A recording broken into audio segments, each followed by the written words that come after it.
ছোটবেলায় ভাবতাম বড় হব কবে, আর এখন বড় হয়ে ভাবি মরে যাব কবে। হায় রে জীবন, আমি কান্না করে কাউরে বুঝাতে পারি না আমার কতটা কষ্ট হয়। সারাটা জীবন আমি পার করে দিলাম সবাইরে বুঝাতে বুঝাতে, কিন্তু আফসোস একটাই রয়ে গেল, আমারে কেউ বুঝলো না। মেয়েদের কষ্ট কেউ বুঝে না ভাই, একটু কিছু হলেই বলবে ভালো না লাগলে চলে যাও, পড়ে আছো কেন। প্রত্যেকটা মেয়েদের জীবনে মনের মধ্যে অজানা কষ্ট নিয়ে সংসার করে। সবাই তো দেখে মিথ্যা মুখের হাসিটুকু, কিন্তু ভিতরে থাকা কষ্ট কেউ বুঝে না। প্রতিটা মেয়ের দীর্ঘশ্বাসে থাকে অজানা এক কষ্ট যন্ত্রণা, কিন্তু সেই মিথ্যা হাসি নিয়ে সারাটা জীবন পার করে দেয় একটা মেয়ে। কিন্তু ছেলেরা সুখ না পেলে একটু তো বলবে তোমাকে নিয়ে সুখ পাই না, তোমাকে নিয়ে শান্তি পাই না, অনেকবার বলা হয়। কিন্তু মেয়েরা সেটা মুখে বললেও ছেড়ে চলে যেতে পারে না, পড়ে থাকতে হয় স্বামীর বাড়িতে। তবে একটা কথা কি জানেন, মেয়েরা কিন্তু ভালোবাসার কাঙাল। মেয়েরা কিন্তু ভালোবাসা পেলেই সব জায়গায় থেকে যেতে চায়। তাতে যদি 2 বেলা খেতে দাও আর একবেলা না খেয়ে থাকাও, তাতেই মেয়েরা থেকে যেতে পারে।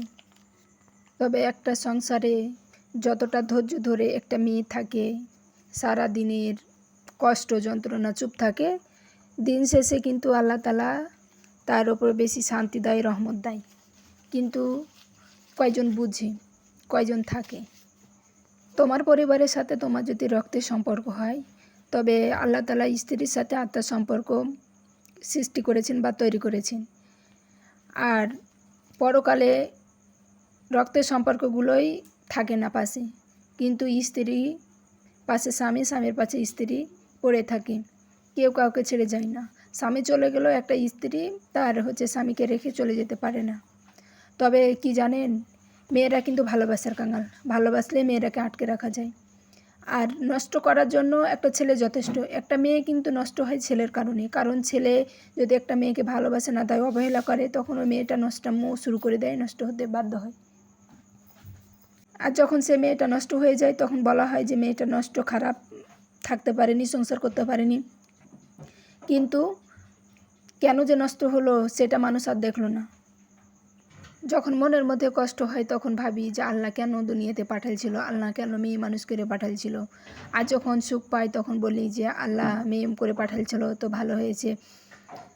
তবে আল্লাহর কাছে হাজার হাজার শুকরিয়া, কারণ আল্লাহ যেন আমাদের সবাইকে যেন সবার ভালোবাসা মানুষদের সাথে সংসার করা তৌফিক দান করে, আর সবাই যেন সবার পাশে থাকতে পারে, আর সবাই যেন সবাইকে সম্মান ভালোবাসা দিতে পারে।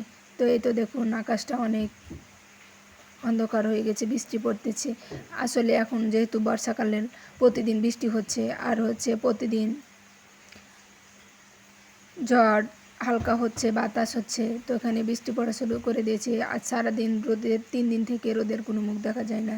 তো ভিডিওটি ভালো লাগলে অবশ্যই পাশে থাকবেন।